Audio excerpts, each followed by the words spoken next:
Hey guys, and welcome back to my science studio. In today's lesson, we'll be covering a new type of reaction called dissociation reactions. Now, the word dissociation sounds exactly like what you think it means. It comes from the word dissociate, which means to break apart. And that's exactly what happens in this type of reaction. You see, in a dissociation reaction, we start with an ionic compound, and when we place it in water, it breaks apart into its corresponding ions. And if you remember from one of my previous lessons on ionic versus covalent bonds, an ionic bond is one that forms between a metal and a nonmetal. And remember, we always write the metal first. But anyways, let's take a simple example, NaCl, or sodium chloride, also known as table salt. You see, ionic compounds like NaCl form what's called a crystal lattice structure. That means the positive and negative charges are arranged in a repeating pattern, where opposite charges attract each other.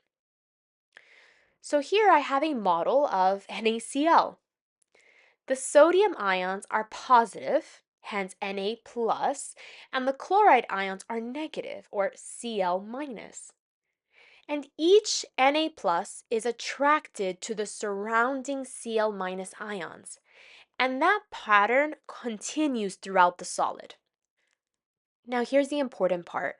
When you drop NaCl into water, it dissociates, meaning it breaks apart into its corresponding ions. And remember, an ion is just an atom with a charge, whether that's positive or negative. So when you take NaCl, and remember it's a solid, hence the S symbol, and you drop it into water, it forms the ions Na plus and Cl minus. And I want you to pay attention to the states of matter on the product side. Because after dissolving, the ions become aqueous, meaning they become dissolved in water, or also known as they are soluble in water. But why does this happen? If you remember from a past lesson of mine, I talked about polarity, and water is a great example of a polar molecule. You see, each H2O molecule has a partially negative oxygen and two partially positive hydrogens. That little partial charge symbol you see here is the Greek letter delta. And if you remember, oxygen is more electronegative than hydrogen, so it pulls electron density towards itself. So when NaCl dissolves in water, the partially negative oxygens, those ends, they surrounds the Na plus ions, right? Because opposite charges attract. And the partially positive hydrogen ends surround the Cl minus ions, right? Because the positives are attracted to the negative. And this forms something called the solvation shell, where each of these water molecules orient themselves in such a way that they surround each ion and keep them separated. That's why the crystal lattice breaks apart. The water molecules stabilize those individual ions by having those opposite charges attract each other. And I do want to make a quick note. On a previous lesson, I talked about ionic versus covalent bonds, and it's a fantastic video to review electronegativity and polarity. But I do want to make a note, and I wrote this in the comment section of that same video to clarify that when you drop NaCl in water and it dissociates to Na plus and Cl minus, it's not an ionization reaction, as I wrote in that lesson. It's a dissociation, exactly what we talked about here. I will talk about ionization reactions in another video when I cover acids and bases, so stay tuned for that. And I truly apologize for that small typo, but at least now, hopefully, everything is clarified. So, continuing on with dissociation reactions, let's look at calcium chloride or CaCl2. It's a solid, and when you drop it in water, you get Ca2 plus and Cl minus. Again, both are aqueous. Calcium is in group 2 of the periodic table, so it tends to form a +2 charge, and chlorine tends to form a -1 charge. And now that we've predicted our products, we can go ahead and balance. So on the left side, we have one calcium, and on the right, we also have one calcium. On the left, we have two chlorines, so we also have to have two chloride ions on the right side. So if we put a 2 as a coefficient in front of the Cl minus, now our chlorines are balanced on both sides. Okay, now let's look at this next one. We have potassium sulfate, or K₂SO₄, and when you drop it in water, it forms potassium ions, or K plus ions, and sulfate ions, or SO4 with a -2 charge. Remember, sulfate is a type of polyatomic ion called an oxyanion. And we tend to treat polyatomic ions like sulfate as one unit when they're written intact on the left and right side of a chemical reaction.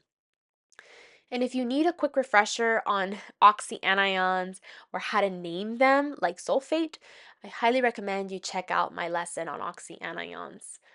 But anyways, so we got to go ahead and balance, right? So I see two potassiums on the left, so I need two on the right. So if we put a coefficient of 2 in front of the potassium ion on the right side, now we're balanced.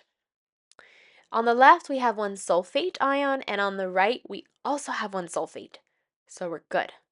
Okay, my awesome humans, I encourage you to pause the video and try these next 3 practice problems on your own. So you're going to write the dissociation reaction, you're going to balance them, and when you're ready, press play, and I promise we'll go through these together like two birds of a feather. Okay, let's try this first one. Magnesium is in group 2 of the periodic table, so it tends to form a +2 charge. And bromine's in group 7A of the periodic table and tends to form a -1 charge. So when we take MgBr2, right, it's a solid, and we drop it in H2O, we're going to form Mg2+, aqueous of course, and Br with a -1 charge, also aqueous. Balancing, we have 1 Mg on the left and 1 Mg on the right, so we're good. We have 2 bromines on the left, and we only have 1 on the right, so if we put a coefficient of 2 on the right side, now we're balanced with the bromines. Okay, the next one, we have aluminum nitrate. Ooh, we have an oxyanion here. So aluminum, I know, is always going to form a fixed +3 charge. And nitrate forms a -1 charge. So when we write the reaction, we start with aluminum nitrate, which is Al and in parentheses NO3 with a 3 on the outside, and it's a solid. And when we drop it in H2O, we're going to produce the aluminum ion, right? Al with a +3 charge, and it's aqueous, and the nitrate ion, which is NO3 with a -1 charge. Now, I want you to notice real quick the parentheses in this formula. We only use parentheses when the subscript applies to the entire polyatomic ion. You see, if the subscript is 1, we don't write it. And so what this 3 is telling us is that we have 3 nitrate ions present. So because of that, remember, we can treat polyatomic ions like nitrate as one unit. So if I have 3 nitrates on the left, if I want to make it balanced with the right, we have to put a coefficient of 3 in front of the nitrate ion on the right side, making it balanced. And the last one, you guys, we have sodium phosphate. Oop, another oxyanion. So when we take Na3PO4, right, sodium phosphate, it's a solid, and we drop it in water, we're going to get Na plus, right, because sodium tends to form a +1 charge, and phosphate, which has the formula PO4 with a -3 charge, and that charge is always fixed. And if you notice, no parentheses was needed here for this formula because the 1 from the sodium doesn't get written, right? So that +1 that crossed over, you don't write a 1 as a subscript like in the last example, right? In this last example, the aluminum had a +3 charge, and when it crossed, we had to write the parentheses around the NO3 to denote the 3 nitrates. Here, we know there's only 1 phosphate, so we're fine. We don't need to write a parentheses or a 1 for that matter. Now, all we have to do is balance. So We have one phosphate on the left and one phosphate on the right, so we're balanced. And we have 3 sodiums on the left, so we just need 3 sodium ions on the right side. So adding a coefficient of 3, now we're balanced on both sides. And here's a fun fact before we wrap up for today. You guys, when these ions dissolve in water, they become mobile. In other words, they can move around freely. And moving charged particles can conduct electricity. Substances that produce ions in water and conduct electricity are called electrolytes. That's why sport drinks like Gatorade and Powerade contain salts like sodium and potassium. They help replenish the electrolytes your body loses through sweat. And this idea is also fundamental in batteries and electrochemistry, which we'll talk about later.